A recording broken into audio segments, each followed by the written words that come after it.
नमस्कार, मैं रूपा रजक सदनामा की ओर से आ गई हूँ लेकर दिनांक 14 जुलाई 2023 का संपादकीय लेकर, जिसका शीर्षक है महंगाई का बेलगाम घोरा और हम, जिसे लिखा है हमारे सह संपादक राकेश अचल जी ने।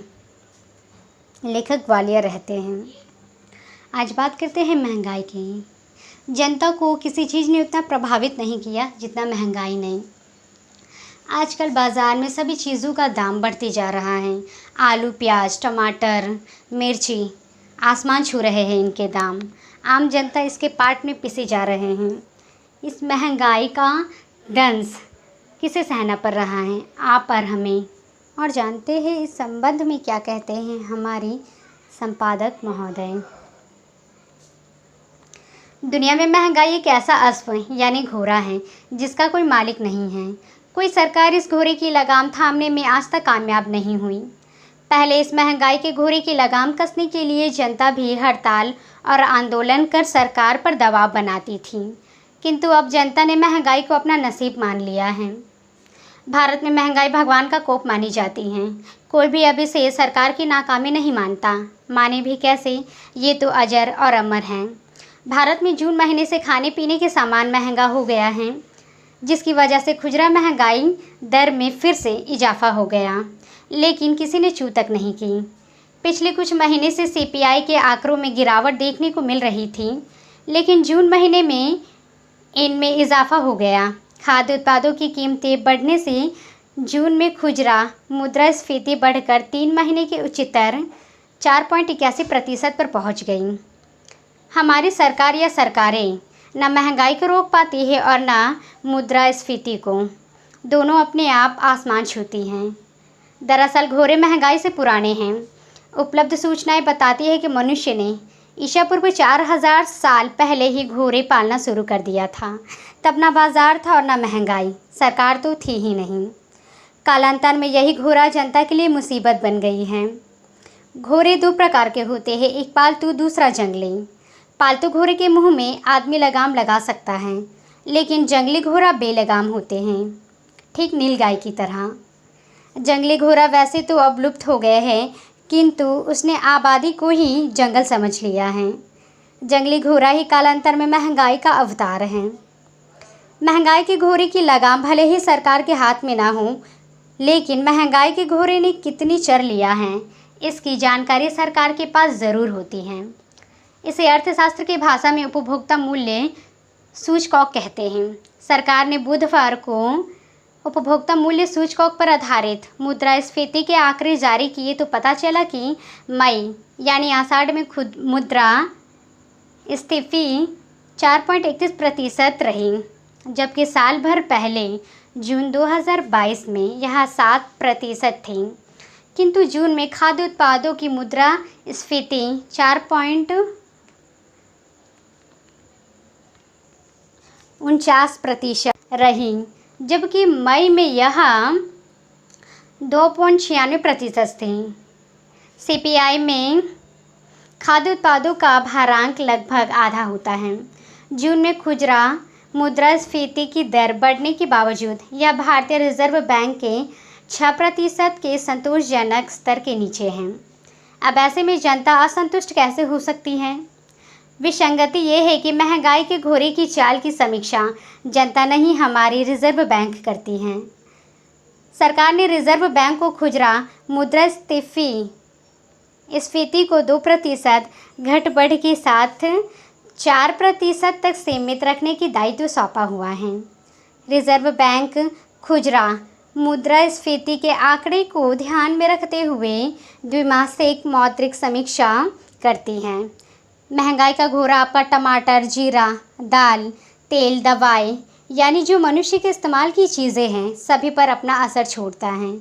महंगाई का घोड़ा ना रसोई को छोड़ता है, ना पूजा घर को। उसे तो बस चरने से काम है। घोड़े के कुनबे में गधा, जेब्रा, भोट, खर, टट्टू, घोर, खर एवं खच्चर भी शामिल हैं, किंतु सबसे ज़्यादा चराई घोड़ा का ही होता है। विश्व सम्राट या विश्व गुरु बनने की कामना रखने वाले लोग प्राय घोड़ों को छुट्टा छोड़ देते हैं। इसे अश्वमेघ का घोड़ा कहते हैं। सरकार ने भी विश्व गुरु बनने के लिए अपना अश्व घोरा, किंतु ये दुनिया में विचरने के बजाय हमारे देश में ही जहाँ तहाँ मुँह मारता दिखाई देता है। जो मिल रहा है उसे साफ किए दे रहा है। जनता महंगाई के इस बेलगाम घोरे के खुरों से रौंदी जा रही है। किसी को भी इस बेलगाम घोरे के टापों की आवाज़ नहीं सुनाई देती। ये कब आता है कब जाता है कोई नहीं जानता। वैसे अब कोई महंगाई के घोरे के उत्पाद की चर्चा भी नहीं करता। चर्चा के लिए यूसीसी है, कांग्रेस का एटीएम है। भ्रष्टाचारियों को द्वार धमका कर उस मुख्यमंत्री और मंत्री बनाना है। ऐसे में महंगाई के घोरे की चर्चा क्या करना। मुझे याद है कि पहले संसद के सड़क तक महंगाई के इस घोरे के उपद्रव की चर्चा होती थी। हमारे जनप्रतिनिधि एप्रिन पहनकर उसके ऊपर महंगाई विरोधी नारे लिखकर संसद और विधानसभाओं में जाते थे। लेकिन अब ऐसा नहीं होता। हमारे सूबे में तो विधानसभा का सत्र नाम के लिए बुलाया जाता है। 5 दिन का सत्र 1 दिन में निपटा दिया जाता है। महंगाई के घोरे पर खाक खर्चा करेगा कोई। महंगाई का घोरा मस्त और जनता पर पस्त है, नेता सुस्त हैं। विशेषज्ञ बताते हैं कि अश्व पुरातन काल से ही इतना तीव्रगामी और शक्तिशाली नहीं था जितना वह आज है। नियंत्रित सुप्रजनन द्वारा अनेक अच्छे घोड़े संभव हो सके। यहाँ तक कि घोड़ों की ताकत से प्रभावित होकर ही मनुष्य ने मशीनों की ताकत के लिए माप के लिए अश्व शक्ति कहकर सम्मानित किया। कालांतर में ये घोड़े राजनीति में भी मौजूद हैं। इन्हें खरीदना बेचना बहुत आसान है।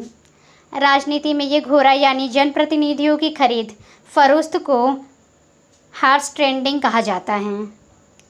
बिकने वाले घोड़ों को मुंह मांगे दाम मिलते हैं, सहूलियतें अलग। आज महंगाई के घोड़े के मुकाबले बिकने वाले घोड़े की तरफ सरकार का ध्यान ज़्यादा है। सरकार को पता है कि अब जनता महंगाई के घोड़े के उपद्रव को बुरा नहीं मानती। आंखें बंद कर अपनी दुर्दशा पर रो लेती है, किंतु ना सड़कों पर उतरती है और ना सरकारों की इसकी सज़ा देती हैं। जनता को सज़ा देने का अधिकार है ही नहीं। मान लीजिए कि यदि था भी तो उसे लाडले बहनों, भांजों, भांजियों, आंगनबाड़ी कार्यकर्ताओं, बेरोजगार युवाओं को मुफ्त का माल देकर छीन लिया जाता है। यहाँ तक कि हमारी सरकार ने तो इस अधिकार को 5 किलो अन्न मुफ्त में देकर हड़प लिया। दरअसल महंगाई के घोड़े पर लगाम लगाने से ज़्यादा ज़रूरी चुनाव जीतना है। वैसे सब घोड़े महंगाई के घोड़े की तरह बेलगाम नहीं होता। कुछ घोड़े चेतक जैसे भी होते हैं। चेतक को नहीं जानते आप? महाराणा प्रताप के सबसे प्रिय और प्रसिद्ध घोड़े का नाम चेतक था। चेतक अश्व गुजरात के चारण व्यापारी काठियावाड़ी नस्ल के 3 घोड़े चेतक, त्राटक और अटक लेकर मेवाड़ आए। अटक परीक्षण में काम आ गया। त्राटक महाराणा प्रताप ने उनके छोटे भाई शक्ति सिंह को दे दिया और चेतक को स्वयं रख लिया। इन घोड़ों के बदले महाराणा ने चारण व्यापारियों को जागीर में गढ़वाड़ा और भानोल नामक 2 गांव भेंट किए। चेतक स्वामी भक्त था, महंगाई का घोड़ा सरकार भक्त है। कहते हैं कि 1576 के हल्दी घाटी के युद्ध में चेतक ने अपनी अद्वितीय स्वामी भक्ति, बुद्धिमत्ता एवं वीरता का परिचय दिया था। युद्ध में बुरी तरह से घायल होने पर भी महाराणा प्रताप को सुरक्षित रणभूमि से निकाल लाने में सफल रहा। उस क्रम में चेतक ने 25 फीट नाले को छलांग लगाकर पार किया, लेकिन बुरी तरह घायल हो जाने के कारण अंततः वीरगति को प्राप्त हुआ। लेकिन महंगाई का चेतक छलांग पर छलांग लगा रहा है, लेकिन वीरगति के बजाय धीर गति को प्राप्त कर रहा है। जनता को महंगाई के चेतक के शहीद होने का इंतज़ार है। पता नहीं कब और कौन सी सरकार महंगाई के घोड़े को शहीद होने का अवसर देगी। वैसे हर चुनाव में जनता को सरकार पर इस घोड़े को काबू में करने के लिए दबाव बनाने का मौका मिलता है, किंतु जनता हर बार भूल जाता है। कभी कभी ईवीएम उससे गलती करा लेता है तो कभी कोई और बहुरूपिया। तो ये था दोस्तों हमारा आज का संपादकीय। कल फिर लौटेंगे एक नए विषय, एक नए संपादक के साथ। तब तक के लिए नमस्कार। सुनकर देखो, सुनकर देखो, सुनकर देखो जी। ममता, राहुल, मोदी बोले, लिखे जितेंद्र जी।